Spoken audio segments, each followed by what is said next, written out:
Indonesia tidak bisa pergi ke sekolah. Mereka dipaksa bekerja dan pendapatan mereka diambil. Rakyat jelata yang menentang aturan komunis akan disiksa, dibunuh, bahkan dibakar rumahnya. Penderitaan masyarakat Indonesia benar-benar tragis pada saat itu. Para komunis terlalu kejam.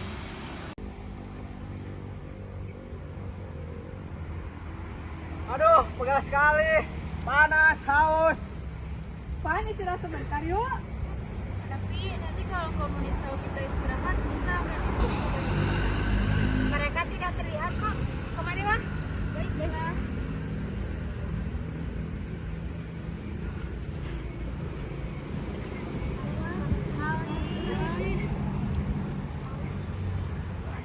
Apa-apaan ini? Kalian malas-malasan?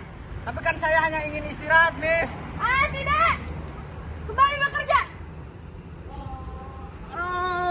Suamiku. Suamiku.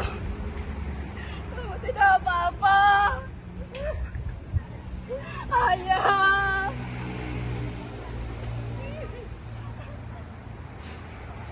Hei, kamu. Manja sekali. Dasar perempuan lemah. Perempuan tidak berguna. Bisanya menyusahkan. Ayo cepat kerja lagi. Ya, Miss. Kami sangat bersyukur istirahat. Iya, Mister. Kamu mau cari mati? Cepat kerja lagi. Iya, Mister. Bangun pemalas. Tiduran. Kerja lagi. Dasar rakyat bodoh. Kerja lagi.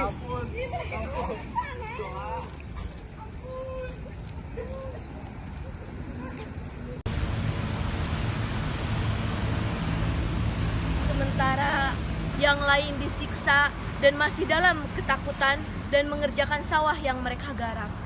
Masyarakat ini mulai muak dengan tindakan komunis. Mereka menginginkan kemerdekaan dan menentang penjajah. Namun, apa boleh buat? Mereka tidak punya pemimpin yang bisa menuntun mereka untuk melawan penjajah. Tetapi mereka tetap berjuang mempertahankan kemerdekaan, termasuk anak muda bernama Nobita. Aku dan teman-teman sudah tak sanggup lagi perlakuan yang seperti itu. Aku tidak sanggup melihat di antara kalian mati dibunuh. Aha, aku punya ide bagaimana kalau besok para komunis datang lagi membawa kekacauan. Kita juga harus membawa kekacauan. Lawan kalau perlu. Wah, ini bagus. Aku setuju sekali. Aku juga setuju sekali. Tapi siapa yang akan melawan mereka? Kan semua takut aku tembak itu. Gimana kalau kamu jadi umpan untuk Disandra? Iya, kenapa harus aku? Ya Sendada, biar kita diperbudak oleh kompani Belanda selamanya. Lagian kasihan juga kan. Iya deh, begitu aku dibawa ke markas, kalian harus bawa aku loh. Tenang saja, begitu mereka membawa ke markas, kita bawa seluruh masyarakat. Tapi bagaimana jika nanti Nobita disiksa, bahkan dibunuh? Jangan khawatir, Nobita bertekad kuat karena dia untuk kebebasan kita. Ya, kasihan tahu. Para komunis datang ke kampung dan membuat kacau seperti biasa. Mereka bermaksud mengambil semua yang mereka mau. Semua beras, tanaman, serta ternak pun mereka ambil dengan paksa.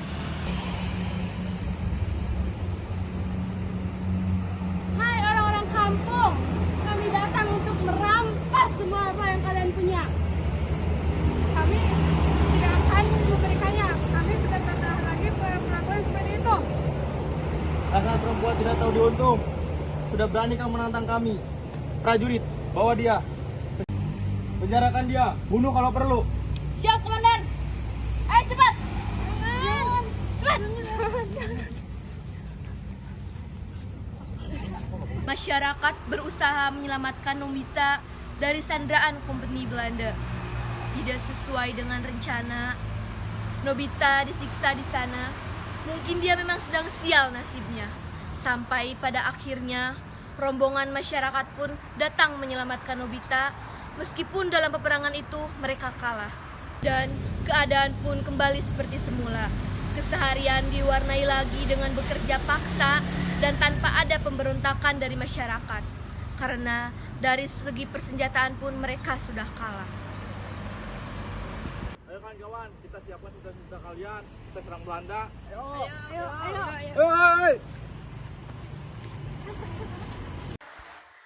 Raden Ajeng Kartini adalah seseorang dari kalangan priai atau kelas bangsawan Jawa. Putri Raden Mas Adipati Aryo Sosroningrat, Bupati Jepara, Jawa Tengah.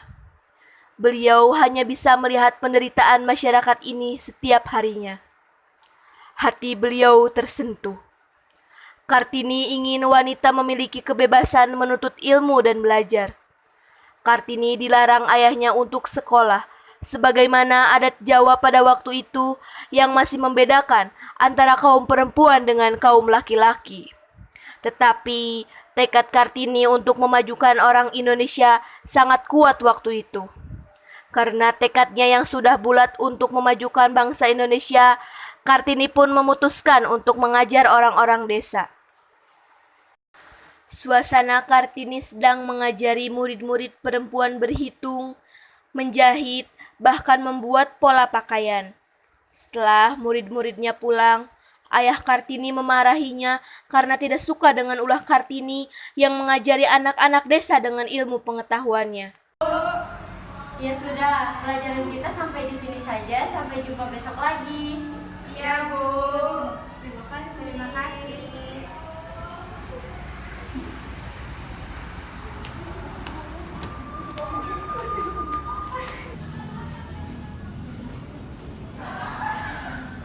Assalamualaikum ya. Waalaikumsalam. Kartini baru pulang. Kartini, ayah tidak suka mengajari anak-anak desa dengan ilmu pengetahuan yang sudah kamu pelajari di sekolah. Tapi kenapa? Kenapa ya tidak memperbolehkannya? Karena mereka masyarakat bawah. Kamu tahu kan, yang boleh mengajari pendidikan hanyalah kaum bangsawan dan Belanda. Tapi mereka wanita. Mereka tidak seharusnya melakukan pekerjaan rumah tangga terus. Mereka juga butuh pendidikan yang layak. Tidak peduli, selesaikan dulu sekolahmu, baru kamu mengajari anak-anak desa itu. Kamu mengerti? Mengerti ya. Usia 12 tahun, Kartini diperbolehkan bersekolah di Eropslager School. Di sini, antara lain Kartini belajar bahasa Belanda dan ilmu lainnya. Kartini memanfaatkan ilmunya untuk mengajar anak-anak desa. Tanpa Kartini ketahui, pesuruh ayahnya memperhatikan apa yang dilakukan Kartini selama ini untuk mengajar masyarakat desa. Di saat situasi Kartini sedang mengajari murid-muridnya, di sini tiba-tiba anak-anak kaum bangsawan dan Belanda sedang lewat. Senang sekali ya bisa sekolah. Ya iyalah, kita kan kaum bangsawan. Kita bisa belajar sampai kapanpun dan tidak ada apapun yang mengikat kita. Benar sekali. Bahkan sekolah kita pendidikan kita bebas mau diapain yang kita mau. Nggak kayak Indian nggak bisa sekolah ya. Sudahlah, marilah kita tinggalkan anak-anak kumuh dan tidak berpendidikan ini. Tawa jahat sambil meninggalkan tempat mengajar itu. Melihat keadaan yang seperti itu, timbul keinginan Kartini dari hati terdalamnya untuk membuat masyarakat Indonesia menjadi seperti itu. Mempunyai persamaan hak, terutama dalam hal pendidikan. Anak-anak, 1 tambah 1 berapa? 2. Kalau 10 tambah 5 berapa? Yang bisa angkat tangan ya. Aku. Hei Tuan Muda, Sebentar ya anak-anak. maaf, saya hanya menjalankan tugas perintah. Tuan Muda harus pulang sesuai dengan perintah ayahmu.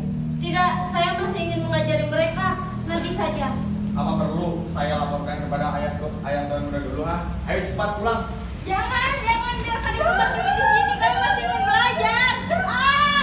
Saya sudah tahu, saya sudah melanggar peraturan adat untuk mengajar anak-anak desa seperti ini. Iya, baiklah. Saya akan ikut pulang. Tapi jangan siksa mereka. Baik, ayo pulang.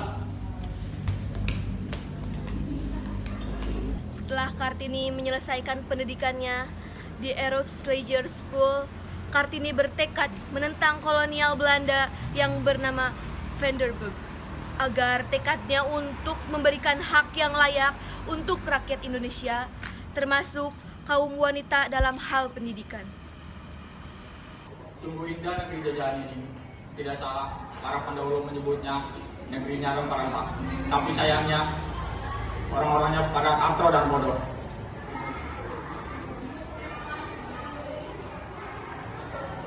Maaf Komandan, ini ada titipan surat dari Raden Ajeng Kartini Putri dari Bupati Jepara. Surat apa ini?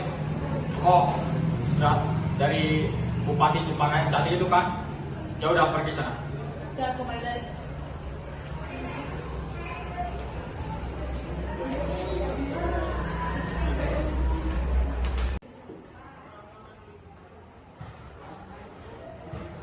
Mau menantang aku kau rupanya? Aku menantangmu hanya untuk main tebak-tebakan saja, untuk membuktikan siapa di antara kita. Oke, baiklah. 2 tambah 2 berapa? Itu jawaban mudah. Jawabannya 3 kan?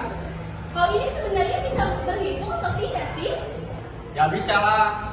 Saya dulu kan belajar lomba berhitung di kota saya Belanda. Dan saya di sini General Company. Ah masa? Jawabanmu saja tadi salah. Lalu jawabannya berapa? 2 tambah 2 tambah dengan yang 4 lah. Masa soal begitu saja Anda tidak tahu?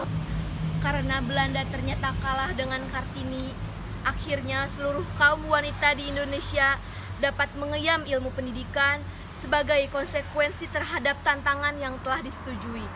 Kebetulan tantangan itu berlangsung pada tanggal 21 April juga. Sungguh suatu perjuangan yang sangat besar bagi seorang Kartini untuk memperjuangkan hak wanita demi mendapatkan pendidikan yang layak seperti kaum lelaki. Pada era modern ini, banyak kita yang jumpai masyarakat Indonesia yang berhasil menggapai cita-cita mereka. Mereka mempunyai profesi yang beraneka ragam, di antaranya polisi, sekretaris, guru, dokter, pebisnis, perawat, dan masih banyak lagi. Sekarang, semua orang dapat menikmati pendidikan dan mereka berhasil mewujudkan apa yang mereka inginkan dan cita-citakan dalam hidup, yang tentunya sesuai dengan harapan bangsa Indonesia. Dengan segenap perjuangan yang begitu panjang dan mengerikan, akhirnya Kartini dapat mewujudkan cita-citanya. Hikmah yang dapat kita ambil dari kisah ini, bersungguh-sungguhlah dalam mencapai cita-cita yang kita inginkan.